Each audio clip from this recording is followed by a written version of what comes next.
Good morning, students.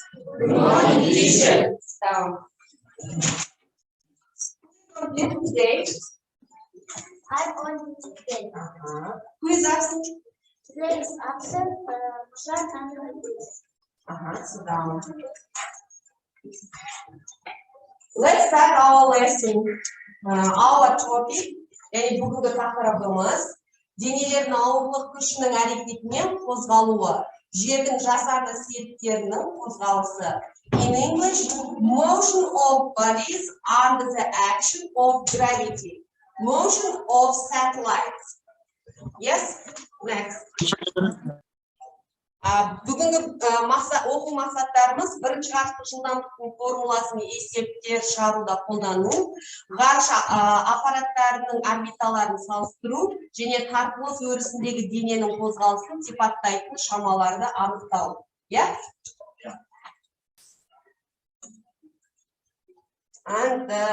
Бүгінгі өтетін сөздерімізді ағылшынша терминологиясы, ағылшынша қалай айтылады? Repeat after me. Satellite. Серік, спутник. Communication, байланыс, связь. Exploration, зерттеу, исследование. Revolve, айналу, вращаться. Artificial satellite, жасанды жер серік, искусственный спутник.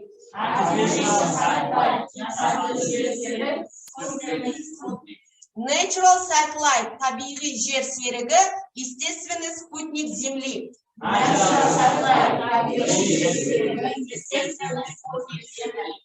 Second cosmic velocity, екінші ғарыштық жылдамдық, вторая космическая скорость.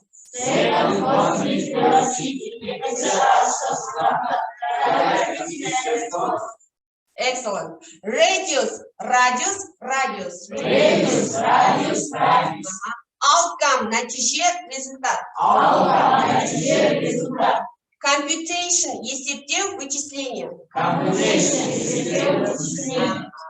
Жаттап аламыз, өн байқау, yes? Next. Let's start form fast, yeah? Үйге берілген тапсырмалар бізде өткен сабақтарда не өттік? Бүкіл әлемдік тапсырмалар салмақ өттік, yeah? Қалай түшедік салмақ in English, please? Weight, okay. Now, қазір үй тапсырмасы берілген бойынша match the words, яғни сәйкестендіреміз, yeah? Мынаны оқимыз және формуласына қараймыз. Please match these words. Please. Newton's second law for our body. Newton's second law for our body attached to a register to suspension. Suspension, yes. Newton's second law. What kind of formula is this? Newton's plus force equals mass. The first, yes? First, yeah. The first. Oh, yes. Excellent. Good. Sit down. The next. Who wants to read this? Yes. If the body moves upwards along the arc of the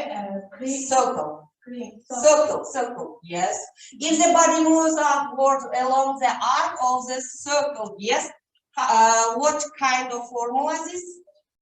We get equal mass minus to in bracket acceleration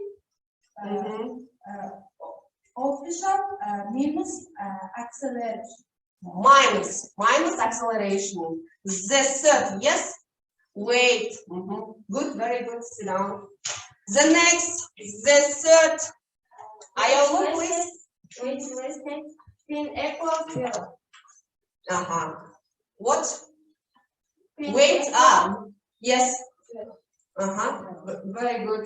The next E. Who want? If the body moves down from the of the circle. Circle. Yes. What kind of formula? Weight equal mass in brackets acceleration of free fall plus acceleration. Plus acceleration, yes? Okay, good. The, please. Reaction for according to Newton's third law. Third law. And Newton's third law. What kind of formula? Weight equal mass reaction force. Yes. Good. Very good. Now, енді балалар осы формулаларды бүкіл әлемдік тартылу заңын, салмақтың формуласын жазып көрсетейікші. Біз бүкіл әлемдік тартылу заңының формуласын жазған жоқпыз ғой, Please, who want to write the law of the who want? Okay, go to the blackboard.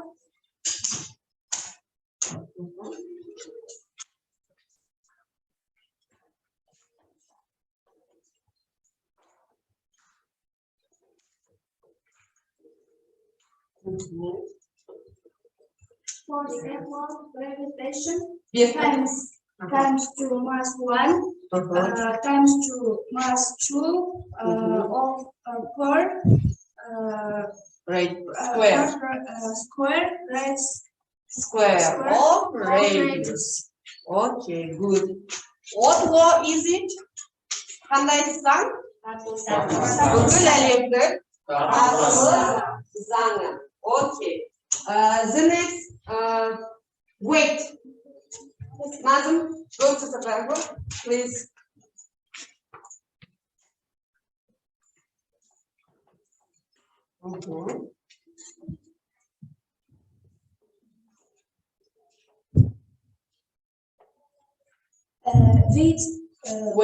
Weight square Equal.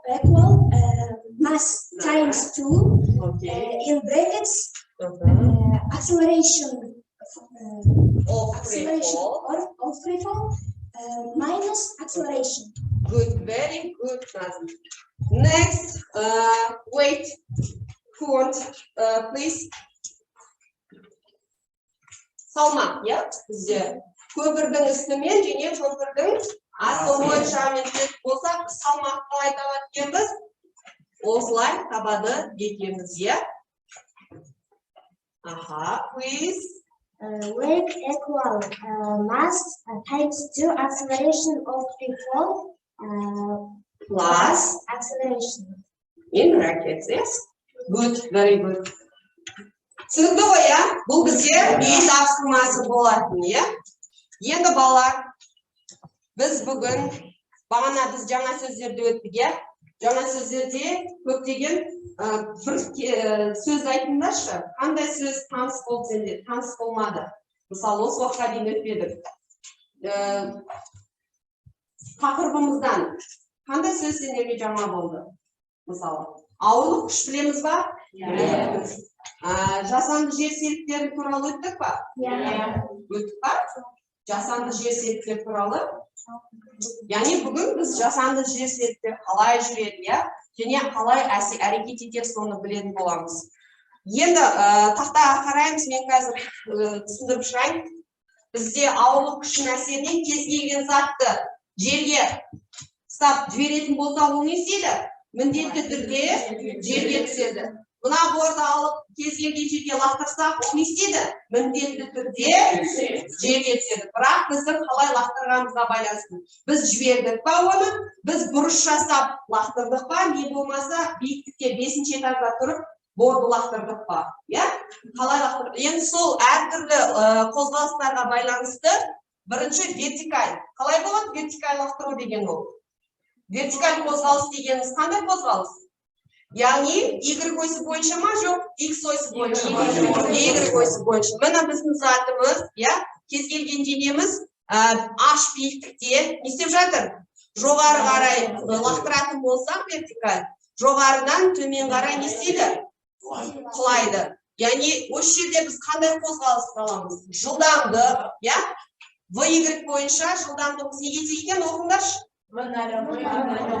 Жеті. Және де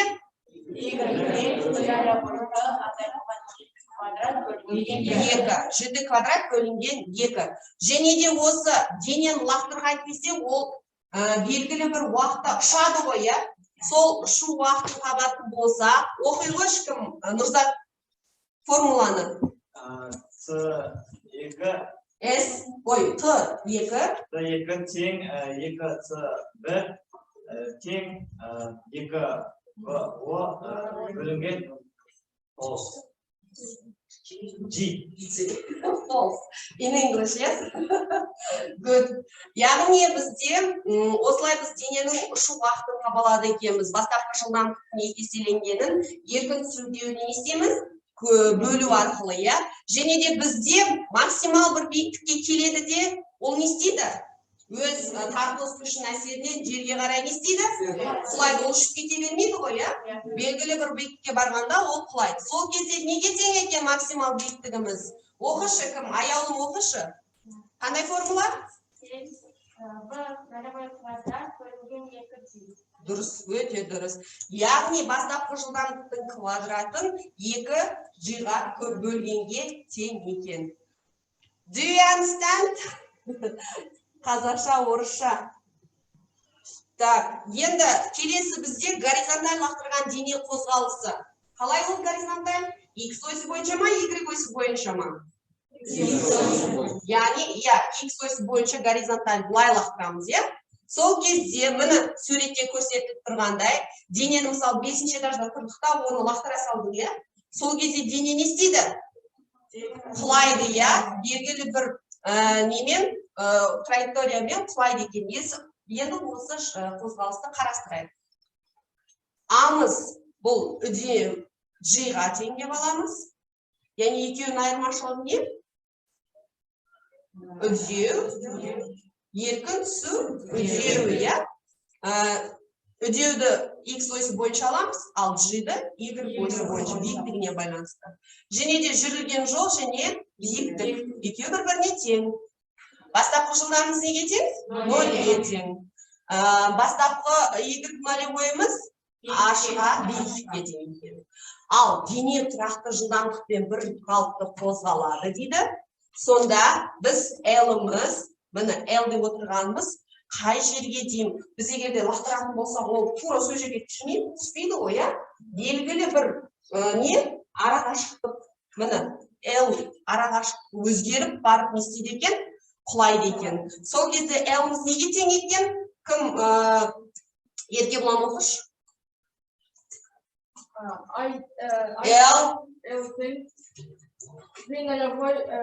Көбейтілген. Дұрыс, өте дұрыс, отыр.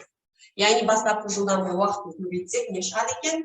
Мына бір арақашықтығымыз шығады екен. Келесі вертикаль қарастыратын болса, осыны еркін түсу формуларын қолданамыз. Дене H биіктіктен еркін түседі дейді. Сонда біз осы дененің жылдамдығын тап келсе, еркін түсу үдеуімен нені көбейтеміз? Уақытты көбейтеміз. Кеткен 2 секунд кетті ма, 4 секунд кетті ма? Яғни сол арқылы біз мына дененің несін табамыз? Жылдамдығын табамыз. Келесі бізде биіктік табу үшін. Мынау қандай биіктен құлады деп тұр. Сол кезде біз қалай табамыз? Уақыты берілсе. G квадратта бөлеміз 2-ге. Бізге тек қана не керек? Уақыты керек екен. Еркін түсудеу неге тең? Тұрақты, иә ол? Неге тең? Я, жұқтап алғанда 10 метр секунд квадратқа тең екен. Келесі бізде Y-іміз. Так, оқиды самбаш оқыш. Y-тен Y нолевой минус G квадрат бөлінген 2. Яғни барлық қашықтық биіктігіміз деп алатын болсақ, Y дегеніміз мынау ғой. Барлық биіктікті алатын болсақ, табу керек болса, бастапқы биіктікпен нені аламыз? Яғни Y-ті азайтылған G квадрат бөлінген 2 деп біз жалпы Y-ті табады екенбіз. Түсінікті ма? Келесі.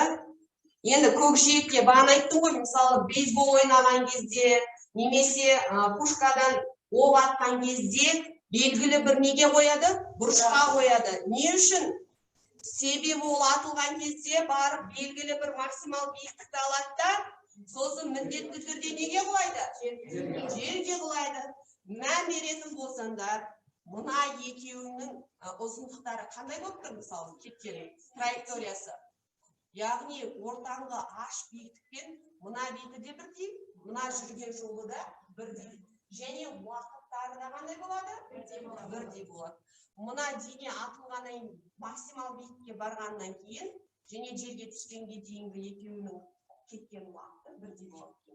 Енді осы жерде бізде формулалар тұр, соны айтып шығайық, иә? Кім? Зарина, айта қойшы мына формуланы. Не дейді мына формула? Синус альфа бөлінген жи. Яғни көтерілу уақыты, иә? Мына дене көтерілуге кеткен уақыт. Сонда біз бастапқы жылдамдықты неге көбейтеміз? Синус альфа мына жердегі бұрышқа синусына көбейтеміз, неге бөлеміз? Жиға бөлеміз. Ары қарай бізде тура сол кеткен уақыт мына жерде де табылады екен. Түсініп отырсыңдар ма? Мына жерге кеткен уақыт түскен кезде де тура екеуінің бірдей болуы себебі содан. Және кеттік ары қарай. Биіктігін табатын болсақшы, максимал биіктік. Кім еді? Ажар, оқышы мына формуланы. H = b квадрат + синус квадрат альфа бөлінген 2g x максимум. Дұрыс. Яғни H биіктік табу керек болса, осы формуламен не істейміз? Табады. Келесі бізде кім оқиды? Назым оқиғыш? Уақытты. Уақыт. Ұшу уақыты, иә бұл? Екі. Көріп тұрсың ба? Отырыңды. Неге көрмейсің? Ұмытып кеттің ба? Оқиғыш? Екі көбейтілген b0 көбейтілген синус альфа бөлінген жи. Дұрыс, өте дұрыс. Түсінікті ма? Ұшу уақыты, және де көтерілу уақыты деп біз осылай тауып алады дейміз. Биіктігін бәрін. Енді балалар, біз не көреміз? Бүгінгі тақырыпқа байланысты. Let's start watch the video.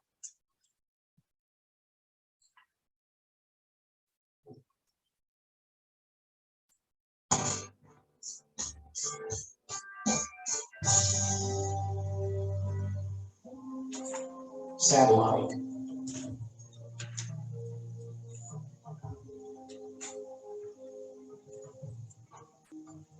A satellite is any object that revolves in a curved path around a planet.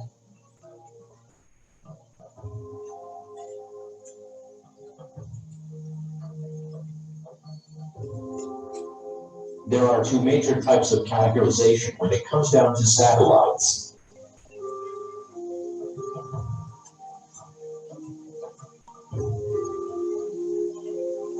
One is natural satellite, and the other is artificial satellite.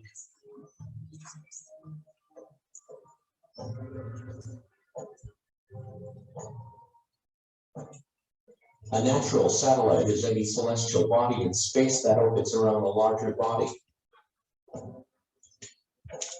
Satellites that are made by people and launched into orbit using rockets are called artificial satellites.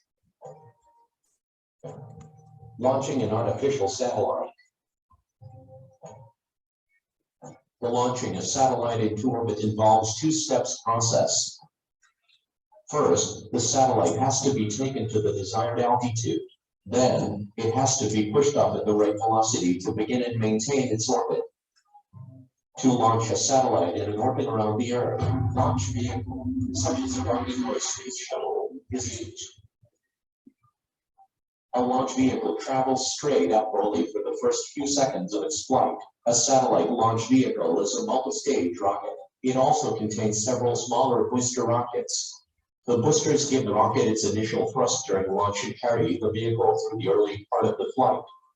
As the fuel in the boosters is used up, the rocket falls away and the other boosters take over. Each time a booster is dropped, the vehicle gets lighter, so it can travel faster.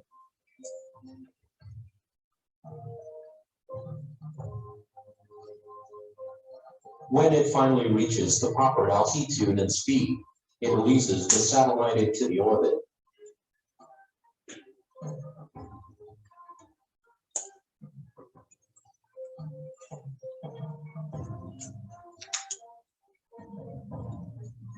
How a satellite works. Satellite communication consists of three main components: uplink, satellite transponder, downlink.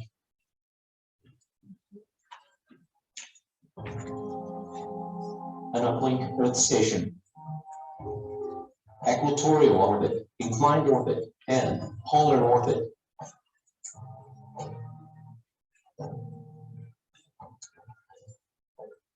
Equatorial orbit.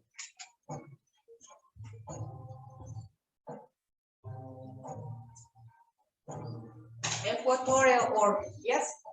An equatorial orbit is when the satellite rotates in an orbit directly above the equator, usually in a circular path. It has an inclination of 0 degree.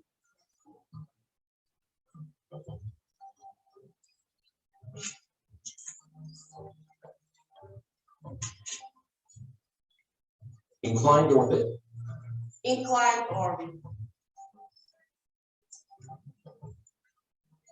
Inclined orbits are virtually all orbits except those that travel directly above the equator or directly above the north and south poles.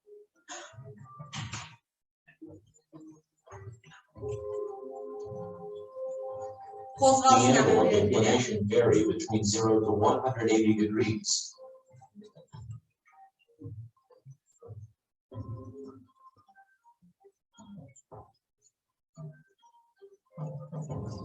Polar orbit. Polar orbit. A polar orbit is when the satellite rotates in a path that takes it over the north and south poles in an orbital pattern that is perpendicular to the equatorial plane. Polar. We watch the video now. Please tell me what about the video? About satellites. What is it, satellites? Satellites yeah, Sputnik,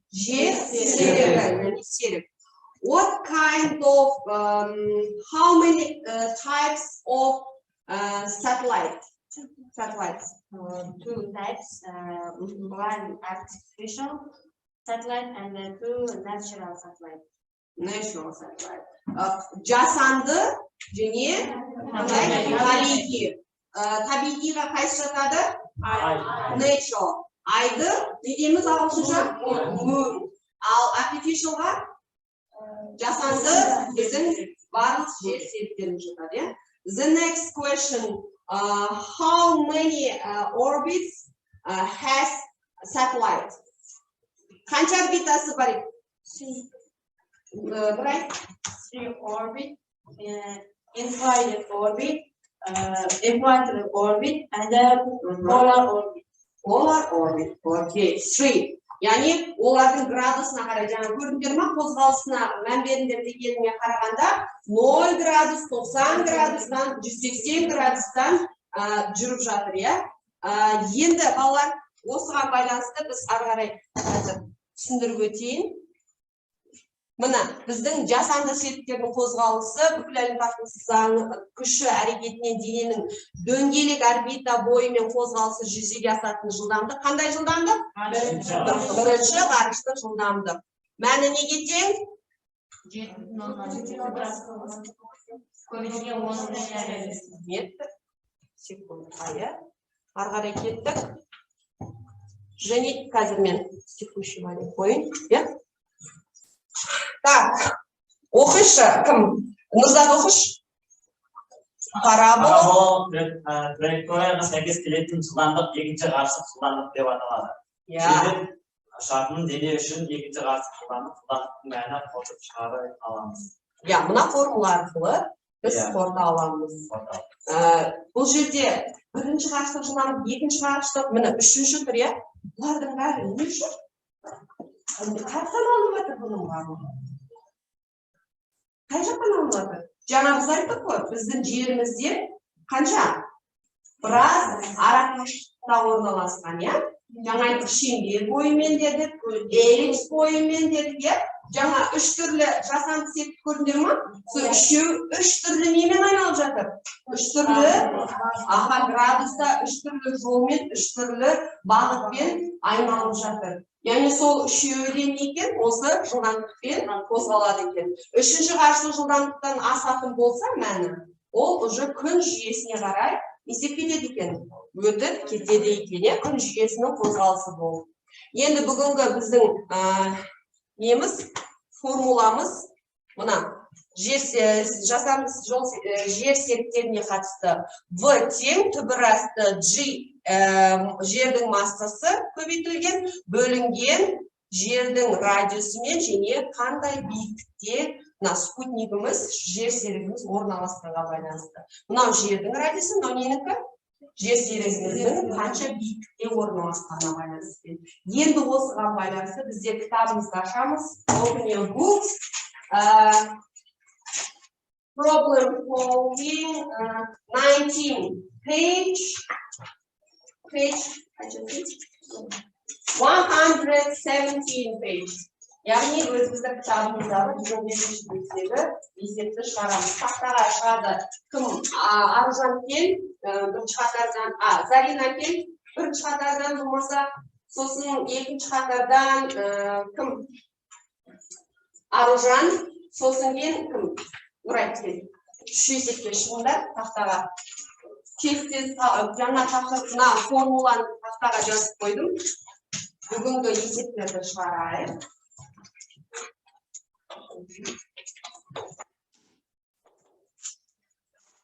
Берілгендерін оқып шығасыңдар ма? Берілгендерін?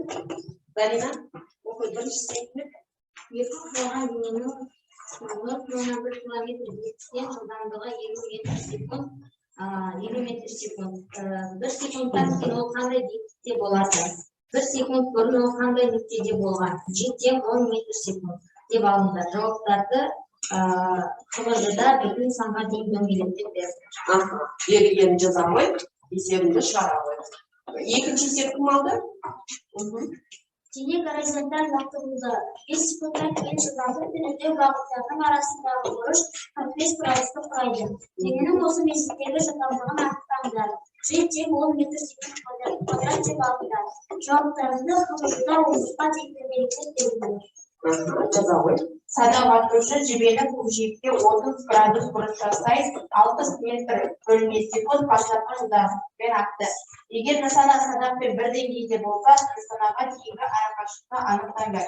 G тең 10 метр бөлінген секунд квадрат, синус 30 градус тең 0,05, синус 60 градус тең түбірасында 3 бөлінген 2, түбірасында 3 тең 1,73 деп алынды. Жаза берілгендерін жаз. Мекас баласындерге не берейін? Біздер бұна сұрақтарға дайындалып отырғандар жүре ма? Қазір осы есеп формуланы сіздерді сұраймын.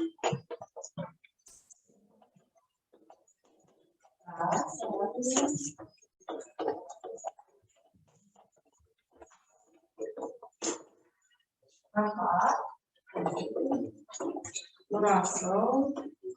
Жазылды ма?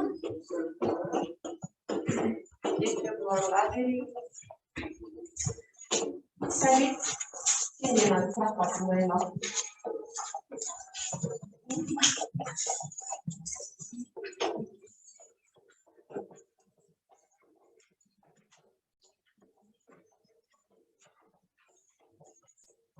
Біз өткенде өткен формулаларды қоямыз, иә?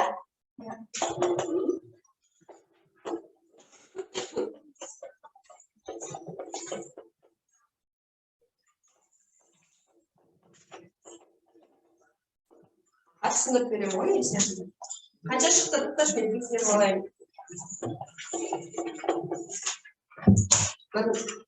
Kaça çıktı? 70,7, 70 dürüst, cevabı dürüst. Енді шығару жолын айта ғой. Бұл жерде уақыт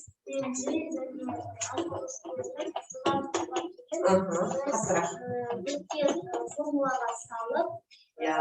Melakukan sekarang setelah penanaman berikut sekarang terlambat jika hasil berlaku. Ya. Kemudian ini bersihkan sekarang pada dan Bunlar kaldı. yang saya sih sedang keras awet. Isi urut için tadi itu için nanti beras çıktı. Bunu sudah şalvarda bundan juga Good, very good. Tahtadan bunu çıkarganдар әкеп көрсетіңдер балалар. Tahtada есепті жазамыз.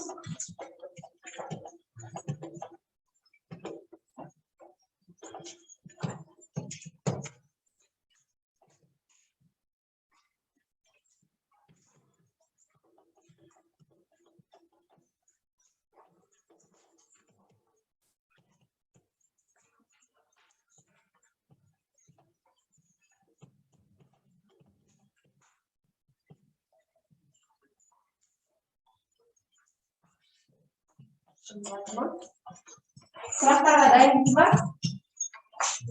Берілген сұраққа. Кім дайын сіздер есепті шығарғанша біз сұраққа жауап берейік.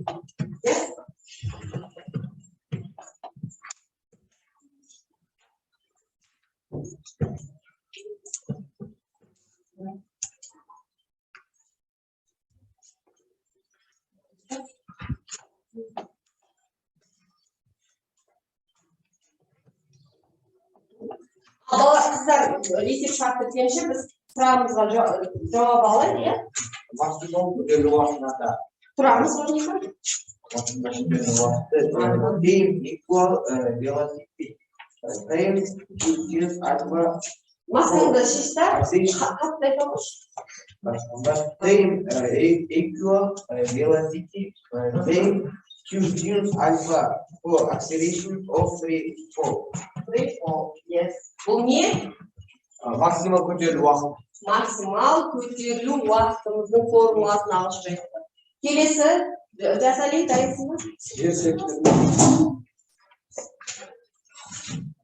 Я бүгінгі түсіре салдым. Жер сеттер күлер жатыр. Nature satылайды, antificial satылайды. Қалай? Nature satылайды, antificial satылайды. Өте дұрыс. Екі түрі бар екен, иә? Жасанды және мен айтты. Дұрыс. Келесі бізде Марин. Екінші ғасыр жылдамдықтарда сервант космос велосипед дененің астынан денесінің қақтығыс күшімен босап, шексізге кету мүмкіндігін тудыратын ғарыштық жылдамдық. Ғарыштық жылдамдық. Нешінші ғарыштық жылдамдық? Екінші. Екінші ғарыштық. Қалай айтамыз ағылшынша? Екінші ғарыштық жылдамдық. Сервант космос велосипед. Second cosmic velocity. Молодец. Good. Next. Ага. Дамир, please. Максимал ұшу қашықтықта light distance equal in brackets velocity times continuous axis times time.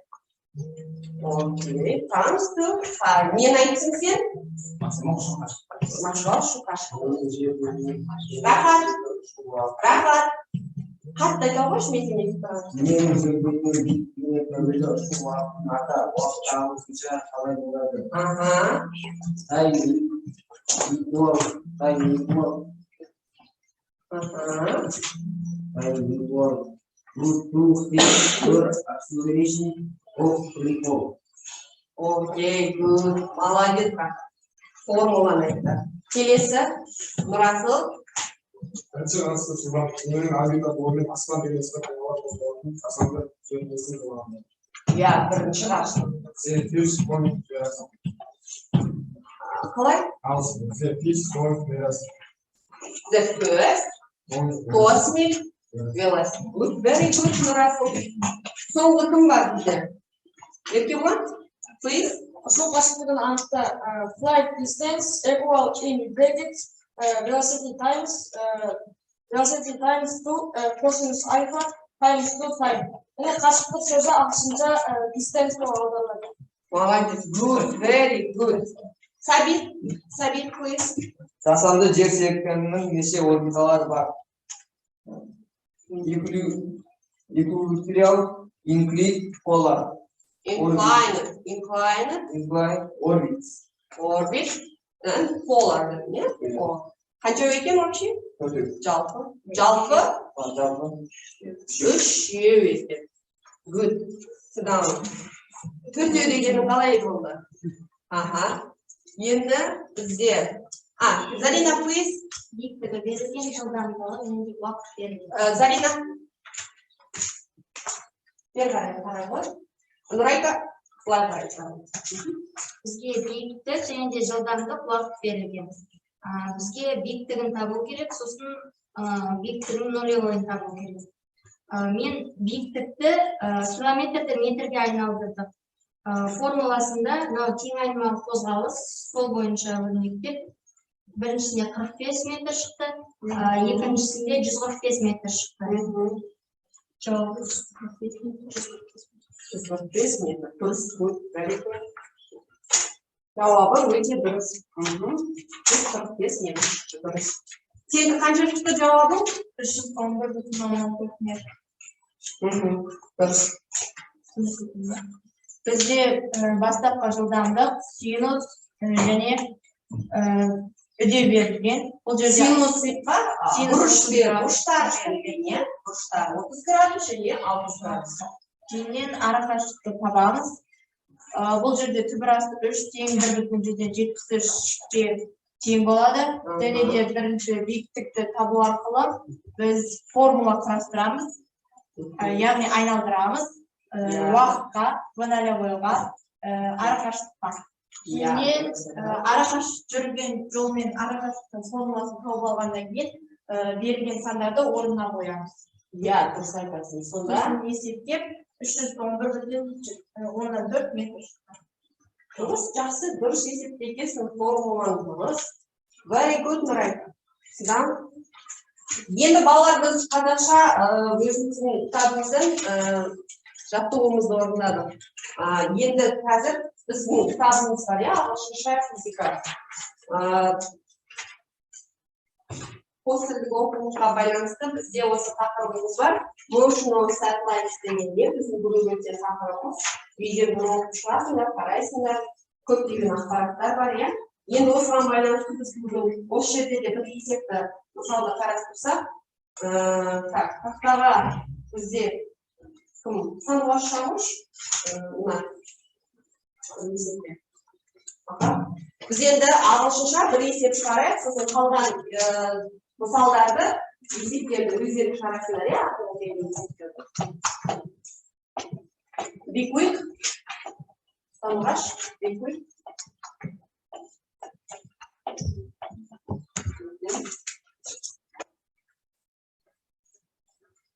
Бәрін өшіре салмадың ба?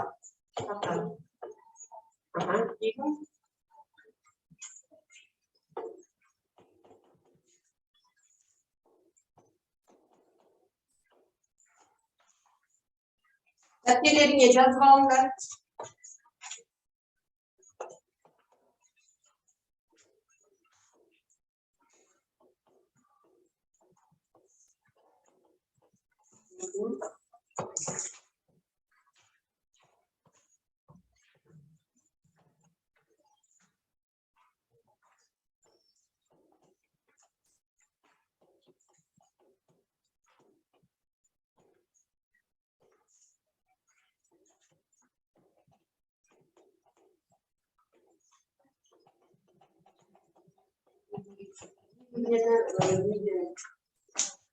Қарасыңдар, елден тұр, иә?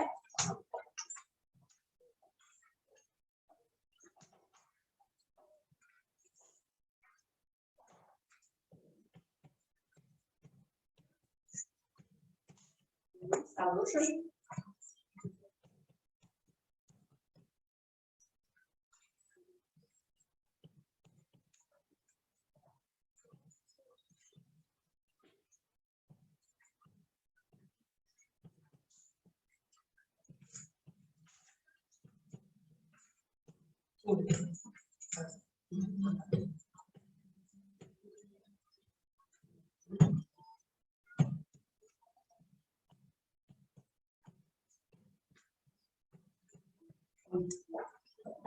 Берген оқу бар. Сосын Mass is equals 5 points. Сандуғаш, бері қарай айта ғой, балаларға бар.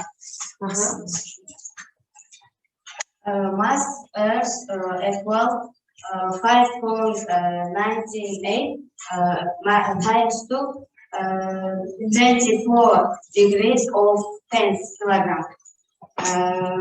Gravitation constant equals 6.67 times 2 minus 11 degrees of 10. Radius S equals 6.4 times 2 6 degrees of 10.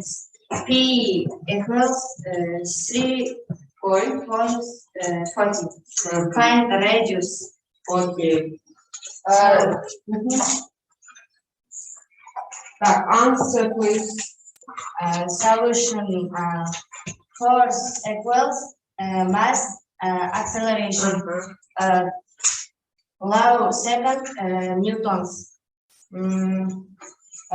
Gravitation constant mass times 2 mass satellite mass is per radius square of radius equals mass satellite velocity 2 per radius.